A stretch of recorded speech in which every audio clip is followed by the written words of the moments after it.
எல்லா மாநில முதலமைச்சர்கிட்டையும் நானே போன்ல பேசினேன். தமிழகத்தின் நீர் பிரச்சனை, குப்பைகள் கொட்டுவது, கனிம வளங்கள் கொள்ளை போன்ற பிரச்சனைகள் பற்றி முதல்வர் பேசியிருப்பாருன்னு நினைச்சீங்களா? அதான் இல்ல. தொகுதி மறுசீரமைப்பு குறித்து மத்திய அரசு எந்த அறிவிப்பும் வெளியிடாத நிலையில அது நடந்தா தமிழகத்தின் உரிமை பறிக்கப்படும்னு கற்பனையான பயத்தை உருவாக்க முயற்சி செய்றார் நம்ம பொம்மை முதல்வர். 2026ல டீலிமிட்டேஷன் கண்டிப்பா நடந்தே ஆகணும். இவ்வளவு கச்சிதமா புழுவுற? கர்நாடகாவிலிருந்து காவேரியில வர்ற தண்ணீர் வரத்து குறைக்கப்பட்டுள்ளதால டெல்டால பயிர்கள் தண்ணீர் இல்லாம வாடி போச்சு. ஆனா காவிரி நீரை திறந்து விட சொல்ல நம்ம முதலமைச்சருக்கு வாய் வரல.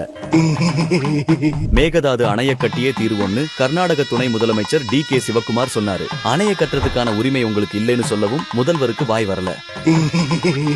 முல்லை பெரியாறு அணையில ஆண்டாண்டு காலமா தமிழ்நாட்டுக்கு துரோகம் செஞ்சுட்டு இருக்கு கேரளா. தமிழ்நாட்டுல கோவை, திருநெல்வேலி, தென்காசி, கன்னியாகுமரி ஆகிய மாவட்டங்கள்ல இருந்து கனிம வளங்கள் எல்லாம் கேரளாக்கு கடத்திட்டு போறாங்க. மேலும் கேரள அரசு அதோட மருத்துவ கழிவுகளை நம்ம எல்லை மாவட்டங்கள்ல வந்து கொட்டுறாங்க. சமீபத்துல கேரளா அங்குள்ள தெருநாய்களை கொண்டு வந்து கன்னியாகுமரி மாவட்டத்துல விட்டுட்டு போயிருக்காங்க. இதெல்லாம் கேரள முதல்வர் பினராயி விஜயனுக்கு தெரியாமலா நடக்குது? இப்படி கண்ணுக்கு முன்னாடி பறிபோற நம்ம உரிமைகளை காப்பாத்த வாய் திறக்காத முதல்வர் தொகுதி மறுசீரமைப்பு பத்தி மத்திய அரசு எந்த அறிவிப்பும் வெளியிடாதப்போ ஒரு கற்பனையான பயத்தை உருவாக்க தமிழகத்தை வஞ்சிக்கிற மாநில பிரதிநிதிகளை அழைச்சு கூட்டம் போட்டு தமிழக உரிமையை பாதுகாப்பேன்னு போலி பிரச்சாரம் செய்கிறாரு. மக்களை ஏமாத்த நினைக்கிற இந்த பொம்மை முதல்வரை இனியும் மக்கள் நம்ப மாட்டாங்க.